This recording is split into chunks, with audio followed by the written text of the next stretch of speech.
Hey everybody, how's it going? Hope you guys are continuing to do well on this Sunday afternoon. And we got a little bit more to talk about as it pertains to the new or going to be soon Seattle Seahawks owners. And I do say owners for a reason. There's going to be more than one. But I want to talk a little bit about the Vinod Khosla situation. Obviously, I went over some of the preliminary stuff yesterday, and I've talked about Khosla in previous videos, but I want to take this opportunity to go a little bit deeper with some information that we've learned over the last day, as well as some new thoughts that I've had. This video is sponsored by Prize Picks, and just to kind of go into some of the things we've learned since it's been about 24 hours since we learned about Khosla being the winning bid at 9.6 billion. So first I want to go over some new information. And the second thing I want to do is go over some of the things that people are saying that I think are a little bit um, presumptuous. I got a lot of comments on the video yesterday talking about Khosla, and I've seen a lot of comments on the internet in general, and I want to address some of the things being said here because I want to make sure everybody's at least starting from a reasonable point when they're talking about what Khosla might bring to the table as an owner. So first of all, one of the things that we've learned over the last day, this is from Rappaport, but I've seen it from other people as well. Vinod Khosla's wife, Neeru, will serve as the controlling owner. Now, I don't know exactly what that's going to mean. I don't know if it's just an in-name only thing where they want the female owner, but it's going to be as if Vinod's going to be kind of the forward-facing part of the ownership group. I don't know if that means Neeru is going to be the one who's really calling the shots. I don't know exactly what to make of that. I think we need a little bit more information there. I don't know if that's going to change any of our assumptions about how this ownership group is going to do. But one second. Sorry about that. I had to answer my phone. But yeah, that's going to be an interesting element here as well. Don't know exactly what to make of that, but Neeru Khosla is a known entity in the world of a nonprofit. She runs a nonprofit organization. She's married to Khosla, like we just said, and she's on the Wikimedia Foundation Advisory Board. She's been on the board of other organizations. She went to Stanford and San Jose State University, so there's quite a bit going on here, but I don't know. I don't get the sense that she's the one that really likes football, and Vinod is somebody who just is here for the money. I don't know exactly what to think of that, but we'll just have to wait and see. Now, the interesting one here, and this is another thing that people need to keep in mind when they're thinking about this ownership group. There's a son, Neal Khosla, and I don't know a ton about him, but it's already been said that he's going to have an active role in Seahawks ownership. And when you really think about it, this team is kind of being bought for him because Vinod and Neeru are both about 71 years old. So, unless this team is going to be sold again in the next couple of decades, because they're already quite old, it's a very good chance that Neal Khosla is ultimately going to be the long-term owner of this team. So we definitely have to think about that as we go forward here. So everyone's going to have their own take on that. Obviously, inheritance of a sports team is always a dicey proposition. But if this is being done with him in mind, then it's a little bit different. If you like sports, then the best way to make them even better and more exciting is using the Prize Picks app, where it always feels good to be right. Prize Picks makes daily fantasy simple. Just pick more or less on your favorite players and build lineups with a few taps. whatever sport you're into. And obviously, we are now firmly into the NFL offseason. So we're all about baseball. We got some basketball. We got some hockey, whatever it is you like. Prize Picks gives you a fun way to stay locked in while you're watching. Definitely make sure to use the promo code HMA. Prize Picks is hooking up users with $50 in lineups after you play your first $5 lineup. If you use that promo code, that is HMA. I've had a great time on Prize Picks so far, so definitely get on over to it, check it out, and make sure to get your lineups. And don't forget about Team Picks, where you can pick winners, spreads, and totals on any major game. So download the app now, use HMA, and get on over to Prize Picks, where it always feels good to be right. And remember, always gamble responsibly. So ultimately, he may end up being the guy that really runs the team. And again, there is reason to believe that he is, at the very least, into American sports. I understand that that's only part of the picture here, but this may end up being the guy who represents Seattle ownership more than any other person over the next 5 decades. So the fact that they're doing this purchase, knowing that they're already over 70 years old, it makes me think that this has been thought out, and it makes me think this is probably going to be okay. But again, I want to be clear about this. We will not know until we see them in action for a little bit.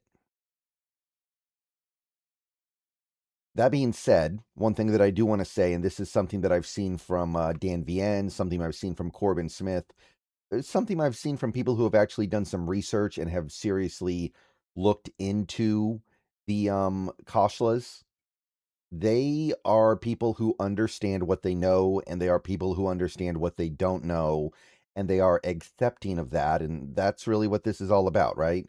There's no sense that they are that they are people who think they are always the smartest people in the room and they need to make all big decisions and that they're going to know how to do things better than anybody else. There's no sense that I've gotten based on their time at Sun Microsystems or any other venture they've taken on that their interest is anything other than success and winning, right? So I don't get the sense that these are going to be Jerry Jones owners. I don't get the sense that this is going to be a Bidwell. I don't think it's going to be a the guy who owns the Bengals. What's his name? Paul Brown, I think it is. I can't remember if I have that name right or not, but there are ownership and ownership groups out there that are pretty bad in the NFL, but that badness can be quantified a few different ways. You have owners that care too much, owners that don't care enough, and owners that don't have money. And this ownership group, as of right now, doesn't look like they're going to fall into any of those categories. We're not going to know for sure. Now, I do want to address a couple of points here because they get brought up constantly. And first, I understand that people have their memes. I understand that people like to have fun, especially in July, because there's nothing else going on football-wise. But if you are a person that is genuinely concerned about the fact that our new owner was a minor stakeholder with the San Francisco 49ers and a 49ers fan previously, then I don't know, you need to become a more serious person here and actually think this out. You need to think this through. Again, I understand that people want to have their memes, but if this is something that is genuinely scaring you, then I don't know, see a therapist or something, see somebody to help you with that, somebody who's actually qualified to do it, because I'm not. But the thing to understand here, guys, is that there are countless people in sports, or let's just keep it to football, who are currently playing for or working for a team that they did not root for when they were younger, because you don't really get to pick the team that you're able to latch onto in the NFL most of the time, right? And if you doubt that for 1 second, let me remind you, Pete Carroll grew up a 49ers fan. Mike McDonald grew up a Patriots fan. So, yeah. So that's number one. Yes, I want to say this real quick here. Khosla grew up a 49er, or no, I don't want to say grew up, but he's been a 49ers fan for a long time. He's been a season ticket holder with the San Francisco 49ers since they were playing at the Candlestick, or I think that's what it was called, the Candlestick, something like that. And then now with Levi Stadium. So he has been a genuine 49ers fan. That is true. This is not he bought his stake with the Niners just last season. By the way, it was like 3% of the team. So it wasn't a huge chunk of the team. And by the way, a couple people already pointed this out. I thought it was kind of obvious, but whatever. Khosla is going to have to sell his stake with the Niners. So he's not going to be an owner of the 49ers anymore when this is over. And again, the fact that he was a 49ers fan is not going to matter now that he has billions of dollars invested into the Seattle Seahawks. All right? Again, I want to stress this. A lot of these guys grow up being fans of different teams than the teams they end up playing for or working for or in many cases owning. Do you think all the NFL owners right now grew up fans of the teams they ended up buying? Almost certainly not, especially not now, because it's not easy to get a football team. When there's an opportunity to get a football team, you jump on it if you have the money for it, because teams do not become available all that often because owning a football team is extremely profitable. So when a team becomes available, you jump on it. You don't jump on it because you don't wait to just own your favorite team or own the team of a rival so you can sabotage them. No, you take the opportunity that's given you. And look, I want to say this again. Khosla's entire life has been about making good investments and having success and winning. He's not going to put billions of dollars into a sports team that he doesn't want to have success because he grew up, or I guess he grew up a 49ers fan, but um, that's not how this works. Not any more than we lost the Super Bowl intentionally to the Patriots because Mike McDonald grew up a Patriots fan. Or again, that Pete Carroll was intentionally losing to the 49ers because he grew up a 49ers fan. So let's be serious for a minute here, guys. Let's try to actually be serious for a minute here. Like, I understand you guys want to have your memes. I understand you guys want to have fun. I understand it's kind of funny on some level, although the funniness can go both ways. But let's be serious for a minute. So don't worry about that part. He's going to sell his stake in the Niners. This is his team now. This is a multi-billion-dollar investment. He's not spending billions of dollars because this is not a guy who's worth hundreds of billions of dollars. This is a guy who has a healthy net worth, but he's put a significant portion of it into this venture. He wants it to win. He wants it to be successful. And no, by the way, he's not going to move the team to the Bay Area. They already have too many teams anyway.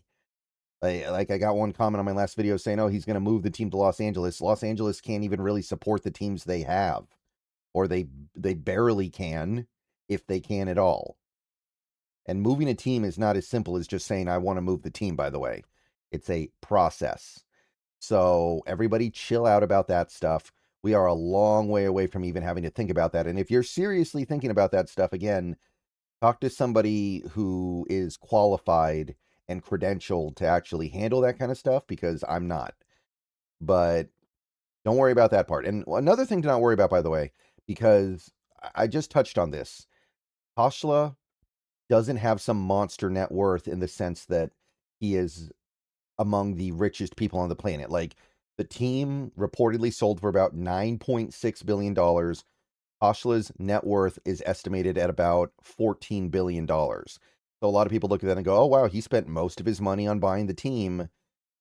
No, we don't know how much of his money he spent on the team, but it's definitely not the full amount. There is a group. We don't know who else is in the group yet, and that's another thing we'll learn as time goes by, maybe. But the 9.6 billion was split among different entities. Khosla probably has the biggest piece, but I doubt he has even 50% of the team. So this is going to be a group of owners, and no one person is going to be overextended in their investment.